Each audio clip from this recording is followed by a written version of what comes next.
And speaking of the Royals, we're pleased to be joined by two members of the Kansas City Royals. Carter Jensen is with us here on the couch, and Jac Caglianone is there with Cliff and DeRosa getting ready to talk hitting. Carter, you're going to get your turn over at the Skybox in a little bit, but let me ask you, what was it like playing in that game last night with so many runs, and it did not start well for you guys? Yeah, it didn't start well for sure, but I think it's all about the bounce back, being able to stay locked in. It was a long game, a lot of runs being scored, but being able to stay locked in for the whole time and, ultimately get the win across was huge for us. Yeah. Now, Carter, we have had you on the show via remote. Jac has been on the show. I think this is his third time, but first time in person. So, guys, take it away. Talk some hitting with big Jac Caglianone over there. Flo, Lauren, let me set the scene. I think it was 2 years ago. He knows what I'm talking about. We're in Surprise, Arizona, and I'm like, I want to meet Jac Caglianone. Bring him to me. I want another sexy Italian to walk in my direction. Another. You call Absolutely. I just want to, Absolutely. And this monster comes walking over, and he's got the pause. Yeah, I saw him walk in today. I was like, okay. So I've been on you. I've obviously been following you for a while. So I want to dive in. I know Cliff's got a couple ABs. Yeah. I want to talk hitting. You've made some adjustments. You've gotten on fire in June. But you can't deny, I've been watching you since Florida, 97 off the bump and just murdering baseballs. And you hit one against us in the WBC that I remember. So, all right, let's get into it. We'll walk through, and if something jumps out to you, you've been on fire since June started. So pause this real quick. Bring up the board of the splits. So 54 games before and then after June 1st, you've gone from 236 with 5 to 289 with 9. Doubled the ribbies, the production. Is there something that's kind of clicked for you? Is there an adjustment that we can get into side angle wise? Yeah, honestly, for me, it was really just not trying to do too much. Really? Don't overextend yourself. Yeah, I think the biggest thing is, kind of got to forget about what their plan is, of attack. You got to stick with what, you're looking for. So, not giving into their plan and just focusing on what you can handle and your strengths. I think that's the biggest thing that's kind of clicked for me. So you're not diving in too deep on how they're attacking you. So like you walk into a hitter's meeting, what are you focusing on? I'm a big percentages guy. I like looking at what they throw the most, what they throw with 2 strikes. Run into a couple teams who kind of flip the script on you though. And that's just, this is a game of adjustments. So making those adjustments are pretty important, but at the same time, I think the numbers don't lie at the end of the day, so tendencies are tendencies, so just kind of locking in on that. Do you move around in the box? Like, I tell him all the time, let's move around in the box. Now, we're going to see this actually go out the field. Go with it. But for me, to be able to do that, to go oppo and to go foul pole to foul pole, you kind of feel like you can cover the whole plate no matter what, as far as just your depth in the box. Cool. So that's probably been one adjustment. Man. I feel like these are the ones, especially as lefties, where they stand out, where it's like, okay, you gotten better. You recognize a little bit different pitch selections from these guys. Yeah, for sure. I try not to change too much. Right. Where I stand in the box. Yeah. Because I feel like if I get on the plate, I feel like the plate moves away from me, and if I back off, I feel like the plate comes with me. So then you can eliminate that, right? Yeah. So there's things you have to eliminate to be successful, I feel like, right? So you eliminate certain things, but it's kind of just like, for me, I like the balance that you have. Like, you got a little open stance. You see in the picture with 2 eyes. That's putting, sometimes we get a chance, we cut ourselves off. 1.5 eyes, that hurt you. But I feel like this is an adjustment where I like you're tall and you kind of, you have the balance to be able to go foul pole to foul pole. Now, this is that 11 pitch at bat, June 9th. And when I saw this, it stood out to me because this is kind of where I felt like from last year to this year, you got caught up around June last year. This year in June, this is a bat that I feel like can take you to the next level.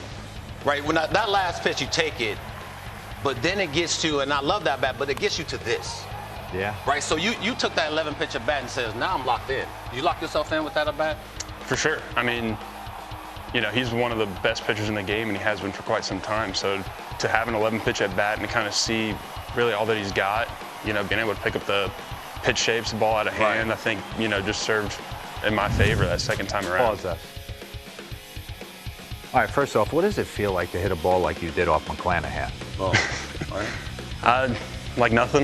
It felt good. How were you allowed to swing an aluminum bat in college? Come on. All right, so walk me through some of the adjustments. July 2025, just picked it at random, to June 2026. Anything you're doing different? And I know the side angle, we'll get into how wide you are, but what were the changes you wanted to make, and why did you want to make them? For me, it was really just less is more, less movement. You know, last year I feel like I was diving at a lot of balls, you know, just trying to force the issue rather than let the game come to me. So this year, you know, just kind of took a step back and just kind of let the game come and, you know, not try to get too sped up, whether it be a 2-strike count, whether it be an 0-0 count, or, you know, if you just missed a pitch off the guy before, you know, not trying to do too much to try and get him the next time around and just sticking to your strengths. What is your, pregame routine, getting ready in the cage? Pause this. You were real wide last year. Yeah. See, that's why I like that better, right? Because it gives you freedom. This kind of I feel like you're locked. You're kind of in that position where, you know, you one-hit wonder. Like, if it hits your zone, you good. But if it doesn't, you're kind of like stuck. Yeah, it's you know, just like that learning curve. Yeah. You know, there's an adjustment period, and for me, like, I was super spread out in college. Yeah. You know, in college, I feel like you don't really have to worry about too many pitches. Guys have 1 or 2. So it's kind of easy to simplify that and know what you're looking for. But here, you know, you got starters nowadays with 4 or 5 pitches. So just trying to be more athletic in my stance, I think, was the biggest thing for me. All right, pause this real quick for me. Walk me through your pregame. What are you doing in a cage? Starts out with tee work, a lot of tee work, to be honest with you. Start with the plate. Hear that, kids at home? Yeah. Work. So where's the plate? Start with the tee pretty much pretty deep. You know, I really want to feel myself kind of staying behind the ball, not really getting too far out of my front side.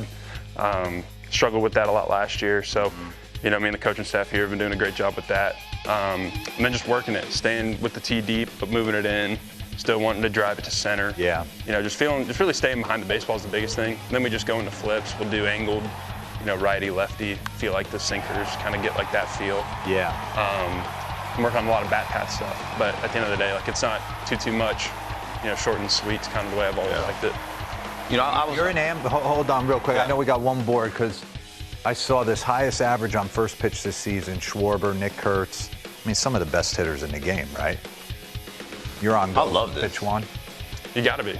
I mean, thank you. As I used to throw, so every pitcher's favorite first pitch is strike one. So, you know, for me, it's like they're going to be around the zone early. Might as well take advantage of it. I like that. I did that, and it changed everything about my bat. Because from the on-deck circle to the box, I have to utilize my 3 strikes the best I can. I'm not giving you one. What's the purpose of giving him a strike? Like, that puts you in a hole. So I feel like by you ambushing, now he's thinking a little bit more, right? So I felt like this offseason, you went through a mental kind of, you know, reset to get yourself back. Because when you have success in the minors, you think it's going to continue. And then it didn't as far as your standards. So talk about that real quick, about your offseason to get to spring training and be where you are. Yeah, for me, it was more mental than anything. Yeah. You know, it felt like, you know, I'd go from hitting 150 to 220 in one swing, and I just kept digging myself that hole. Yeah. Felt like I was searching, you know, trying to change my swing, change my mentality. So this offseason, I really just, you know, started reading a lot, focused a lot more on the mental side of things, because physically I felt good. So, yeah, honestly, if I could just kind of keep my mind at bay and, you know, talk positive, I think that's kind of the biggest thing. And, you know, it's always a work in progress, but, I mean, that's kind of what makes this game fun, in my opinion. All right, Jack, you got an announcement to make? Yeah. I was approached, you know, a couple days ago and got asked to do the home run derby, and I think I'm going to do it this year. Go. Hey, my dad throw to me. Who's going to throw to you? My pops. Yes, baby. Let's go. He's going to be more nervous than you. No, he's got ice in his veins. Does he really? Yeah. Yeah, he threw in the Fall League home run derby to me. Now we're doing this one. It's going to be great. Oh, that's awesome. Congratulations. Nice. We look forward to that in Philadelphia. By the way, Jac's home runs have averaged 418 feet. That is tied for the longest in baseball. And as you just heard, he'll be at the Home Run Derby participating in Philadelphia next week.